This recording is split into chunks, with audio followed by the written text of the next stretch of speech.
দেশজুড়ে তীব্র গ্যাস সংকট, বিপর্যস্ত শিল্প কারখানার উৎপাদন। চট্টগ্রামের আনোয়ারায় চীনা ইকোনমিক জোনের নির্মাণ কাজ উদ্বোধন। এবং রংপুরে তিস্তা তীরবর্তী এলাকায় তীব্র ভাঙন, আতঙ্কে নদী পাড়ের মানুষ।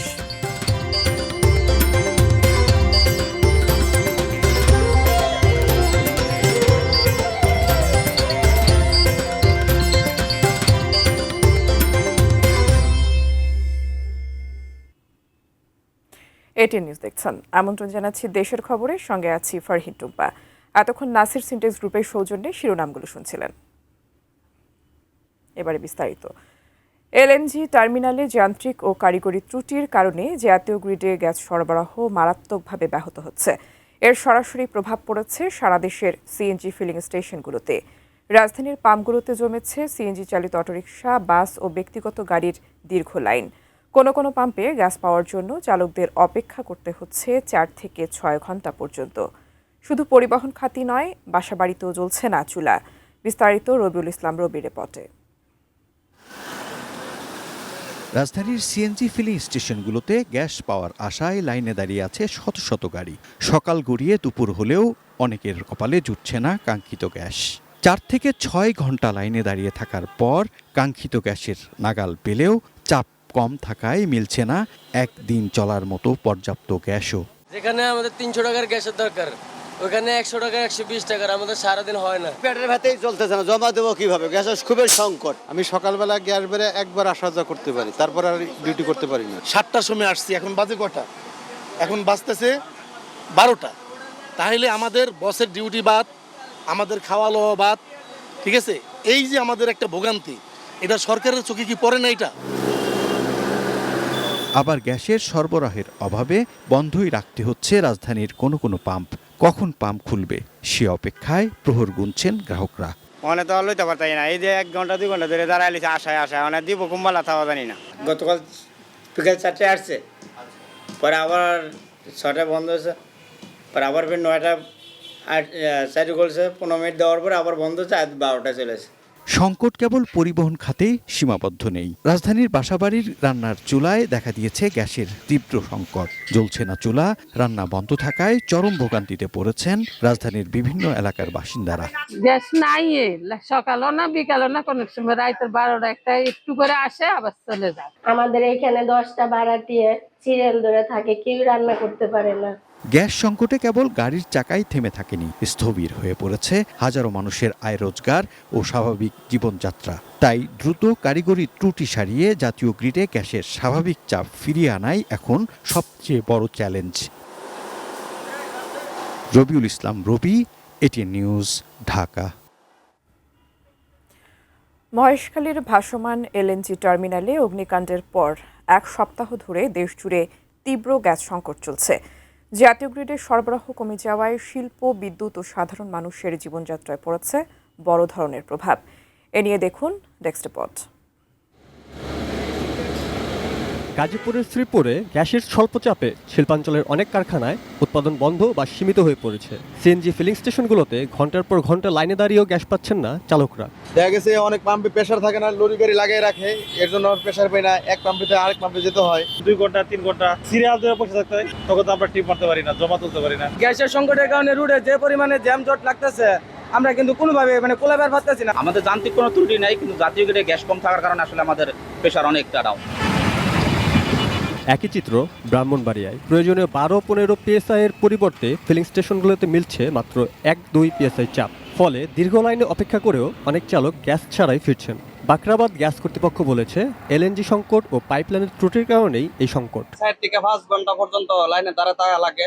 গ্যাস পাম্প আসলে গ্যাসের যে কর্তৃপক্ষ ওরা বলে গ্যাসের সংকট। ম্যানুয়ালি সিস্টেম চালু করে 1-2 বার দিয়ে প্রেসার দিয়ে চালাই দিচ্ছে। সারাদিন 4 ঘন্টা 5 ঘন্টা লাইন ধরার পরে দেখা যাচ্ছে 100 টাকা গ্যাস বা 150 টাকা গ্যাস ঢুকতেছে, যেখানে 300 টাকা গ্যাস ঢুকার কথা। সাভারেও গ্যাস সংকটে বিপর্যস্ত বাসাবাড়ি, শিল্প কারখানা ও সিএনজি স্টেশন। বিকল্প উপায়ে রান্না করতে দেখা গেছে অনেক নিম্ন আয়ের মানুষকে। এভাবে গ্যাস থাকলে এভাবে তো আমাদের রান্না বান্না করতে অনেক কষ্ট হয়। আমাদের বাচ্চা, আমাদের স্বামীরা কাজ গাড়িগুলোতে মতন খাবার দিতে পারি। Roni Hossain, desk report, ATN news. Gas সংকটে প্রায় ১.৫ বছর ধরে বন্ধ রয়েছে আশুগঞ্জ সার কারখানার ইউরিয়া উৎপাদন। এতে প্রতিদিন প্রায় 4.5 কোটি টাকার সার উৎপাদন ব্যাহত হচ্ছে। পাশাপাশি অকেজো হয়ে পড়ছে মূল্যবান যন্ত্রাংশ। কবে নাগাদ গ্যাস সরবরাহ শুরু হবে সে সম্পর্কে সুনির্দিষ্ট তথ্য নেই সার কারখানা ও গ্যাস বিতরণ বিভাগের কাছে। বিস্তারিত পূর্বাঞ্চলীয় ব্যুরো প্রধান পীযূষকান্তি আচার্যের রিপোর্টে। ১৯৮৩ সালে বাণিজ্যিকভাবে ইউরিয়া উৎপাদন শুরু হয় আশুগঞ্জ সার কারখানায়। প্রথম দিকে দৈনিক প্রায় ১৬০০ মেট্রিক টন সার উৎপাদন হলেও ধীরে ধীরে কমে উৎপাদন সক্ষমতা। বর্তমানে ১১৫০ টন পর্যন্ত ইউরিয়া উৎপাদন করতে পারে প্রাচীন এই কারখানাটি। তবে গ্যাস সংকটে গেল বছরের ১ মার্চ সার উৎপাদন বন্ধ ঘোষণা করে কারখানা কর্তৃপক্ষ। শ্রমিক কর্মচারীরা আন্দোলন করলেও গ্যাস সংযোগ মেলেনি কারখানায়। দীর্ঘ সময় ধরে উৎপাদন বন্ধ থাকায় নষ্ট হচ্ছে মূল্যবান যন্ত্রপাতি। ব্রাহ্মণবাড়িয়ার গ্যাস আমাদের আশুগঞ্জ সার কারখানার সংযোগ দেওয়া হচ্ছে না, সেজন্য আমরা অনেক হতাশাগ্রস্ত হয়েছি। দীর্ঘদিন ধরে কারখানার বন্ধ থাকার কারণে আমাদের উৎপাদনে আমরা যেতে পারছি না এবং গ্যাস পেলে দ্রুত সময়ের মধ্যে উৎপাদনে ফেরার আশা সার কারখানা কর্তৃপক্ষের। ১৬ মাস কারণ আমরা যান্ত্রিক তৈরির কারণে আমাদের অনেক যন্ত্রপাতি প্রায় ধ্বংসের মুখে, এবং আমাদের শ্রমিক কর্মচারীদের যেহেতু আমাদের সারের উৎপাদন মানে কি আমাদের এটি বলে সেলস বাড়ে আমাদের ইনকাম হয়, ইনকাম হলে আমাদের শ্রমিক কর্মচারীদের বেতন ভাতা অন্যান্য সুবিধা দিয়ে প্রান্তিক সুবিধাগুলো দেওয়া সম্ভব হয়, যার কারণে এখন সেগুলো আমাদের দিন দিন রিডিউস হচ্ছে, তাদের মধ্যে একটা হতাশা বিরাজ করতেছে। কর্তৃপক্ষের নির্দেশনা পেলেই আবারও গ্যাস সরবরাহ করবে Bakhrabad gas distribution company. Gas পাওয়ার বিষয়ে আমরা এখন আমাদের এখানে কোনো ইনস্ট্রাকশন আসে নাই। এখন সেই বিষয়টা তো আসলে মানে উপরের লেভেল বিষয়টা করতেছে, এটা আমরা আসলে এখন পর্যন্ত এই বিষয়ে কোনো ইনস্ট্রাকশন পাই নাই। আমরা প্রস্তুত আছি, নির্দেশনা পাইলে আমরা সাথে সাথে দিতে পারবো, পুনরায় গ্যাস চালু করতে পারবো। আশুগঞ্জ সার কারখানায় পুরোদমে উৎপাদন চালু রাখতে প্রতিদিন প্রায় ৪৮ মিলিয়ন ঘনফুট গ্যাসের প্রয়োজন হয়। পীযূষকান্তি আচার্য, এটিএন নিউজ, আশুগঞ্জ, ব্রাহ্মণবাড়িয়া। ব্রাহ্মণবাড়িয়ায় গ্যাসের সংকট ও চাপ কম থাকায় ফিলিং স্টেশনগুলোতে যানবাহনের দীর্ঘ লাইন তৈরি হচ্ছে। অনেকে দীর্ঘ সময় লাইনে অপেক্ষা করেও গ্যাস পাচ্ছেন না। এ বিষয়ে বিস্তারিত জানিয়েছেন পূর্বাঞ্চলীয় ব্যুরো প্রধান পীযূষকান্তি আচার্য। আমি এখন আছি ব্রাহ্মণবাড়িয়ার ঢাকা সিলেট মহাসড়কের বিশ্ব রোড মোড়ের একটি ফিলিং স্টেশনে। আসলে এই ফিলিং স্টেশনে আমরা এসে দেখতে পেয়েছি যেখানে 2 থেকে 2.5 কিলোমিটার দীর্ঘ কিন্তু যানবাহনের লাইন। এই তাদের যে দুর্ভোগের কিন্তু শেষ নেই, এবং তারা 4 থেকে 5 ঘন্টা লাইনে দাঁড়িয়ে যখন এখানে গ্যাস নিতে আসে, গ্যাস কিন্তু তারা চাপ না থাকার কারণে তারা কিন্তু গ্যাস পাচ্ছে না, এবং যেখানে প্রায় 300-350 টাকার গ্যাস ঢোকার কথা, এখানে গ্যাস পাচ্ছে তারা 100 থেকে 120 টাকার গ্যাস। ফলে বারবারই তাদের কিন্তু এখানে আসতে হচ্ছে গ্যাস নেওয়ার জন্য। আমার সাথে একজন সিএনজি চালিত অটো রিক্সার চালক রয়েছেন। আপনাদের দুর্ভোগটা কেমন? যদি আমাদের মনে করেন গ্যাস নিতে হলে 4-5 ঘন্টা নিচে গ্যাস নেওয়া যায় না, এরপরে আপনাদের প্রেশার নাই, 130 টাকা বা 40 টাকার বেশি গ্যাস ঢোকে না। আমাদের আপনাদের গ্যাস এমনি একবার বা 2 বারের ভিতরে নিলে আমাদের হয়ে যেত, এখন 3 বার 4 বার আসা লাগে। গ্যাসের মানে অনেক সমস্যা। তো নতুন সরকারের কাছে সকল সিএনজি ড্রাইভারের পক্ষ থেকে একটাই দাবি, 24 ঘন্টা পাম্প খুলে দেয়। ধন্যবাদ। তিনি দাবি জানিয়েছেন যে 24 ঘন্টা যেন পাম্প খুলে দেয়। যদিও গ্যাসের সংকট রয়েছে, আমি কথা বলেছিলাম বাখরাবাদ গ্যাস ডিস্ট্রিবিউশন কোম্পানির ডিজিএম এর সাথে। তিনি সাংবাদিকদের জানিয়েছেন আসলে যে পাইপলাইনের কিছু সংস্কারের কাজ চলছে, পাইপলাইনে কিছুটা সমস্যা রয়েছে, এবং এলএনজি সংকটের কারণে কিন্তু গ্যাসের চাপ কম হচ্ছে বলে তিনি সাংবাদিকদের জানিয়েছেন। তো এই ছিল আমার কাছে ব্রাহ্মণবাড়িয়া গ্যাস সংকটের সর্বশেষ খবর। দীর্ঘ 1 দশকের অপেক্ষা শেষে চট্টগ্রামের আনোয়ারায় শুরু হচ্ছে চীনা অর্থনৈতিক ও শিল্প অঞ্চলের অবকাঠামো উন্নয়ন কাজ। প্রায় 783 একর জমিতে 4,189 কোটি টাকা ব্যয়ে বাস্তবায়ন হওয়া এই প্রকল্পে আধুনিক সড়ক, জেটি, গ্যাস বিদ্যুৎ সংযোগ, সিইটিপি সহ বিশ্বমানের শিল্প অবকাঠামো গড়ে তোলা হবে। 2031 সালের মধ্যে প্রকল্প শেষ করার লক্ষ্য রয়েছে। সংশ্লিষ্টদের মতে এই শিল্পাঞ্চল চালু হলে কর্ণফুলী টানেলের ব্যবহার বাড়বে, দক্ষিণ চট্টগ্রামে শিল্পায়ন ত্বরান্বিত হবে এবং চট্টগ্রাম আঞ্চলিক বাণিজ্য ও পণ্য পরিবহনের গুরুত্বপূর্ণ কেন্দ্রে পরিণত হবে। সকালে উন্নয়ন কাজের উদ্বোধন অনুষ্ঠানে উপস্থিত ছিলেন অর্থমন্ত্রী আমির খসরু মাহমুদ চৌধুরী, স্বরাষ্ট্রমন্ত্রী সালাউদ্দিন আহমদ, বেজার নির্বাহী চেয়ারম্যান চৌধুরী আশিক মাহমুদ বিন হারুন ও চীনের রাষ্ট্রদূত ইয়াও ওয়েন।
দর্শক, পর্দা নামছে নতুন করে স্পোর্টস 2025-26-এর জাতীয় পর্বের। আর্মি স্টেডিয়ামে সমাপনী অনুষ্ঠানে প্রধান অতিথি হিসেবে উপস্থিত রয়েছেন প্রধানমন্ত্রী তারেক রহমান। এ বিষয়ে বিস্তারিত জানতে সরাসরি যুক্ত হচ্ছি সহকর্মী মনিরুল ইসলাম মিন্টুর সঙ্গে। মিন্টু, এই মুহূর্তে সেখানকার পরিস্থিতি জানাবেন। স্টেডিয়ামে কিন্তু দারুণ এক মুহূর্ত। প্রধানমন্ত্রী তারেক রহমান কিছুক্ষণ আগেই স্টেডিয়ামে প্রবেশ করেছেন। তিনি প্রবেশ করার পরেই স্টেডিয়ামের পুরো চত্বর তিনি ঘুরেছেন এবং ঘুরে ঘুরে যে এলাকায় গিয়েছেন সেখানকার শিক্ষার্থীরা তারা দারুণভাবে উজ্জীবিত উচ্ছ্বাস প্রকাশ করেছেন এবং তারা প্রধানমন্ত্রীকে কাছে থেকে এইভাবে দেখতে পাবেন, তাদের সাথে কুশল বিনিময় হবে, এটি তাদের জন্য একটা ধরন অন্যরকম একটা মুহূর্ত। এবং প্রধানমন্ত্রী যে কথা বলছি যে মাঠের একেবারে চারপাশ ঘুরে খেলোয়াড়দের সঙ্গে তিনি কথা বলছেন, তাদেরকে উৎসাহ দিচ্ছেন, তাদেরকে উজ্জীবিত করছেন এবং এই যে নতুন কুড়ি স্পোর্টস সেটি শুরু হয়েছিল 2 মে, আনুষ্ঠানিকভাবে উদ্বোধন করেছিলেন প্রধানমন্ত্রী তারেক রহমান তিনি সিলেট বিভাগ থেকে এবং উপজেলা জেলা পর্যায়ে হয়ে বিভাগীয় পর্যায়ে হওয়ার পরে রাজধানীতে মাঠে এই ফুটবল গড়ায়। ফুটবল শুধু নয়, এখানে 8টি ইভেন্ট কিন্তু হচ্ছে, ফুটবল, ক্রিকেট, ব্যাডমিন্টন সহ 8টি ইভেন্ট হচ্ছে এবং সেই ইভেন্টের প্রধানমন্ত্রী তারেক রহমান তিনি যে খেলাটি চলছিল স্টেডিয়ামে, কিশোরীদের যে স্টেডিয়ামে যে খেলাটি চলছিল, বিশেষ করে বালিকা বিভাগে যে খেলা চলছিল সেই খেলাটি তিনি অবশিষ্ট অংশ উপভোগ করবেন। এবং আজকে যে খেলা আছে, ফাইনাল খেলা অনুষ্ঠিত হচ্ছে রংপুর বিভাগ এবং রাজশাহী বিভাগের মধ্য দিয়ে। ইতিমধ্যেই রংপুর বিভাগ রাজশাহীকে 3-0 বলে রংপুর বিভাগ এগিয়ে রয়েছে। এর আগে যে বালক বিভাগের যে খেলা, সেই বালক বিভাগের খেলায় সিলেট বিভাগ 1-0 বলে পরাজিত করে ময়মনসিংহ বিভাগে এবং যে ফাইনাল খেলা বালিকা বিভাগের চলছে এটি শেষ হওয়ার পরে 100 মিটার স্প্রিন্ট সেটিও প্রধানমন্ত্রী উপভোগ করবেন এবং তৃণমূল পর্যায় থেকে খেলোয়াড়দেরকে প্রতিভাকে অন্বেষণ করা এবং তাদেরকে রাষ্ট্রীয় পৃষ্ঠপোষকতায় তাদেরকে ভালো খেলোয়াড় হিসেবে তৈরি করা, এটি কিন্তু এই নতুন গড়ির উদ্দেশ্য।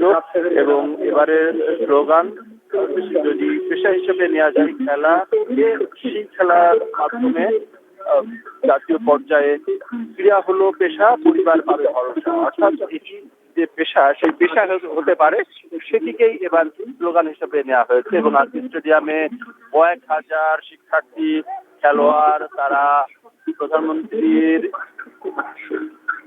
উপস্থিতি এবং একেবারে তাদের কাছে যে তাদের সাথে কুশল বিনিময়, এটিকে তারা দারুণভাবে উপভোগ করছে।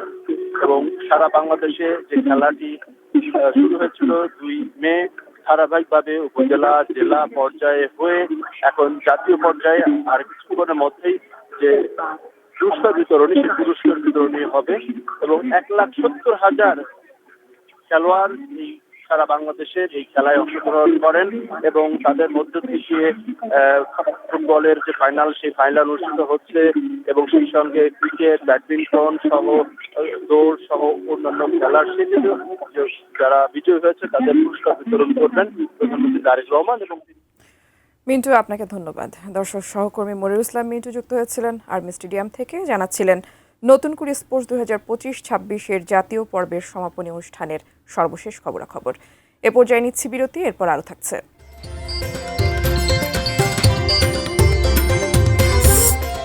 ব্রাহ্মণবাড়িয়া পৌরসভার বর্জ্য ব্যবস্থাপনার চরম দুরবস্থা।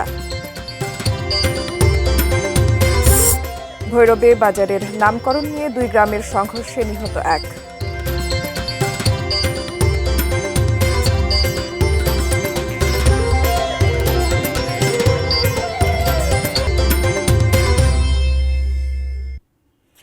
বিরতির পর আবারও স্বাগত দেশের খবরে। রংপুরে তিস্তা নদীর তীরবর্তী এলাকায় দেখা দিয়েছে তীব্র ভাঙন। অনেক পরিবার হারিয়েছে বসতভিটা, প্রায় 100 একর আবাদি জমি নদীগর্ভে বিলীন হয়ে গেছে। আতঙ্কে দিন পার করছেন নদী পাড়ের মানুষ। পানি উন্নয়ন বোর্ড বলছে, স্থায়ী পরিকল্পনা ছাড়া নদী ভাঙন রোধ করা সম্ভব নয়। রংপুর থেকে মনিরুজ্জামানের তোলা ছবি ও শাহরিয়ার মিমের তথ্যে ডেস্ক রিপোর্ট। বাড়ি কার কুন্তি এইটি যদি হাট ভাঙি যায়, কাঞ্চল ভাঙি যায়, তাহলে মানুষ বাঁচবে কেমন করে? এই ভাঙতে ভাঙতে তো কেন এখন যদি আমার এই জুম্বে বাংলে আমরা তো কোথাও যাবার পাবার নেই। এমনই উদ্বেগ উৎকণ্ঠায় দিন কাটছে তিস্তাপাড়ের মানুষের। রংপুরের গঙ্গাচড়া উপজেলার চরনোহালি কাচারিপাড়া ও কোলকন্দ ইউনিয়নের গোডাউনের হাট এলাকায় আগ্রাসী হয়ে উঠেছে তিস্তা। নদীগর্ভের বসতভিটা হারিয়ে নোহালি ইউনিয়নের অন্তত 11টি পরিবার আশ্রয়হীন। গোডাউনের হাট এলাকায় তীররক্ষা বাদেও দেখা দিয়েছে ভাঙন। ক্ষতিগ্রস্তরা জানান, দীর্ঘদিন ধরে স্থায়ী নদী শাসনের দাবি জানিয়ে এলেও কার্যকর উদ্যোগ না থাকায় প্রতি বর্ষায় ভাঙনের শিকার হন তারা। দ্রুত প্রতিরোধমূলক ব্যবস্থা নেওয়া না হলে শতাধিক পরিবারের বসতভিটা ও ফসলি জমি নদীগর্ভে বিলীন হয়ে যাবে। এই যে বস্তা দিয়ে কোনো রকম ঠেকাইয়া ফির নাইন গেল, ফের আবার ডুব, আবার কিছুদিন পর ভাঙান দিল, আবার বস্তা দিল। অবস্থা খারাপ। এইটা ভাঙলে আমরাগুলো থাকবো কেন করি? বাড়িতে পানি উঠবে, পেটন না যাইবে ভাত, ছোয়া পাক ধরে নালা ছাতু হয়ে বাড়ে নাকবে। ভাঙন ঠেকাতে 4000-এরও বেশি জিওব্যাগ ফেলা হচ্ছে, তবে এটা স্থায়ী সমাধান নয়, স্বীকার করছেন পানি উন্নয়ন বোর্ডের কর্মকর্তারা। গত 19 জুন আমাদের মন্ত্রণালয়ের 2 জন মাননীয় মন্ত্রী, তার মন্ত্রী মহোদয় সহ একটা 7 জনের একটা বিশেষজ্ঞ টিম রয়েছে, ওনারা ভিজিট করে গেছেন এবং ওনারা একটা প্রতিবেদনও মন্ত্রণালয়ে দাখিল করেছেন। ফিজিবিলিটি স্টাডি বলে ডিটেইল স্টাডি, সেটা করে তারপরে সরকার সিদ্ধান্ত গ্রহণ করবে যে এটা কীভাবে বাস্তবায়ন হবে। নদীপাড়ে মানুষের দীর্ঘদিনের দাবি, তিস্তা মহাপরিকল্পনা বাস্তবায়ন হলে একদিকে যেমন নদীর ভাঙন রোধ হবে, নদীপাড়ের মানুষের জীবন মানেও আসবে পরিবর্তন। এমনই আশায় বুক বেঁধে আছেন তিস্তাপাড়ের মানুষ। Shakil Aziz, desk report, ATN news. দেশের খবরের এ পর্যায়ে আবারও বিরতি নিচ্ছি, সঙ্গেই থাকুন।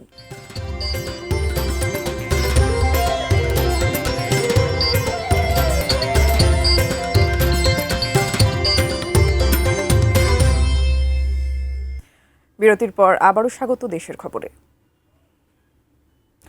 150 বছরেরও বেশি পুরনো ব্রাহ্মণবাড়িয়া পৌরসভার বর্জ্য ব্যবস্থাপনার চরম দুরবস্থা। নিত্যভোগান্তি মানুষের। ডাম্পিং স্টেশনে জায়গা না হওয়ায় প্রতিদিনকার বর্জ্য অপসারণ করতে পারছে না পৌর কর্তৃপক্ষ। এছাড়া সাধারণ বর্জ্যের সাথে মেডিকেল বর্জ্য ডাম্পিং করায় মারাত্মক স্বাস্থ্য ঝুঁকিতে পড়েছেন পৌরবাসী। বিস্তারিত পূর্বাঞ্চলীয় ব্যুরো প্রধান পীযূষ কান্তি আচার্যের রিপোর্টে। ব্রাহ্মণবাড়িয়ায় ডাম্পিং স্টেশনে জায়গা সংকুলান না হওয়ায় এভাবেই সড়কের পাশে স্তূপ করে রাখা হয় পৌর বর্জ্য। এতে পথচারীদের যেমন ভোগান্তি বেড়েছে, তেমনি হুমকিতে পরিবেশ ও জীববৈচিত্র্য। মূলত ডাম্পিং সক্ষমতার চেয়ে বেশি বর্জ্য উৎপাদিত হয় এমন দুরবস্থা। শহরের ছয়বাড়িয়ায় 1.3 একর জায়গায় অবস্থিত পৌরসভার ডাম্পিং স্টেশনটিতে নেই রিসাইক্লিং ব্যবস্থা। প্লাস্টিক ও মেডিকেল বর্জ্যে মারাত্মক স্বাস্থ্য ঝুঁকিতে রয়েছেন পৌরবাসী। ছেলেমেয়েরা স্কুলে যেতে পারে না, দরজা জানালা খুলতে পারে না, পড়াশোনা বন্ধ হয়ে গেছে, বিয়ে শাদী হচ্ছে না। এরকম একটা জনবহুল রাস্তার পাশে এরকম একটা ময়লার বাগার দিয়ে লক্ষ লক্ষ মানুষের জনস্বাস্থ্যের হুমকির মুখে ফেলে দিয়েছে।